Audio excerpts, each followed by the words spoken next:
ప్రియమైన స్నేహితులారా, ఈరోజు యేసు మనలను నశించిపోయే సంపదల కోసము కాక నిలచిపోయే పరలోక సంపదల కోసం శ్రమించాలని పిలుస్తున్నారు.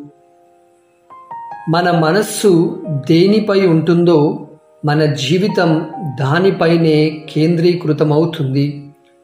మన జీవితంలో మనం తెలుసుకోవలసినదేమిటంటే, భూ సంపదలు నశించిపోతాయి, కానీ పరలోక సంపదలు శాశ్వతమైనవి.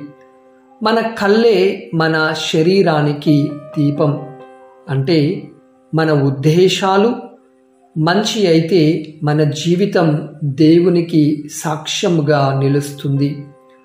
అహం, అసూయ, ద్వేషం వంటి భావాలు మన ఆత్మను చీకటిలో ముంచేస్తాయి.